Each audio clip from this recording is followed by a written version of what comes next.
বন্ধুরা, ইংরেজির খুব গুরুত্বপূর্ণ একটা বিষয় হচ্ছে জিরান্ড এবং পার্টিসিপল। প্রায় সব চাকরির পরীক্ষায় কিন্তু এই জিরান্ড এবং পার্টিসিপল থেকে প্রশ্ন হতে দেখা যায় এবং বিষয়টি খুবই সহজ, তবে মাঝে মধ্যে কনফিউজিং হয়ে যায়। চলুন খুব সহজে বিষয়টি দেখে নিই। জিরান্ড হচ্ছে নাউন হিসেবে কাজ করে, যেখানে ভার্বের সাথে আইএনজি যোগ হয়। যেমন এখানে দেখতে পাচ্ছেন যে walking, walking is good for health. এখানে ওয়াক হচ্ছে ভার্ব, এর সাথে আইএনজি যোগ হয়ে ওয়াকিং হয়েছে এবং এটা হচ্ছে নাউনের কাজ করেছে এখানে, যে জন্য আমরা এটাকে বলছি জিরান্ড।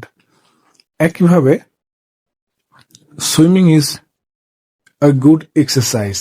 সুইম হচ্ছে মূল ভার্ব, তার সাথে আইএনজি যুক্ত হয়ে সুইমিং হয়েছে এবং সেটা হচ্ছে জিরান্ড হয়ে গিয়েছে এবং নাউনের কাজ করছে। এটা নাউনের কাজ করছে, এজন্য কিন্তু আমরা এটাকে জিরান্ড বলছে। ঠিক নিচে যে পার্টটুকু আছে এখানে আপনারা দেখবেন যে ওয়াকিং এবং সুইমিং দুটো শব্দ কিন্তু পার্টিসিপল হয়েছে, অর্থাৎ অ্যাডজেক্টিভের কাজ করছে। কেমন, চলেন একটু দেখে নেই।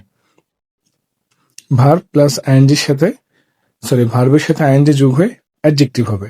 কি হয়েছে দেখেন, I found him walking along the road. এখানে ওয়াক ছিল মূল ভার্ব, তার সাথে আইএনজি যুক্ত হয়েছে হয়ে অ্যাডজেক্টিভ হয়েছে ওয়াকিং। এবং দেখেন সাবজেক্ট ভার্ব হচ্ছে এটা, আর ওয়াকিং এখানে কেমন বোঝাচ্ছে একটু খেয়াল করে দেখেন, যে আমি লোকটাকে দেখেছিলাম রাস্তা দিয়ে হাঁটা অবস্থায়, অ্যাডজেক্টিভ বোঝাচ্ছে কিন্তু সেন্সটা, যার জন্য এটা পার্টিসিপল হয়েছে, জিরান্ড কিন্তু না। নিচেরটাও ঠিক একই রকম, he was noticed swimming in the pool. তাকে আমরা সুইমিং পুলে সাঁতার কাটা অবস্থায় দেখতে পেয়েছিলাম বা দেখা গিয়েছিল।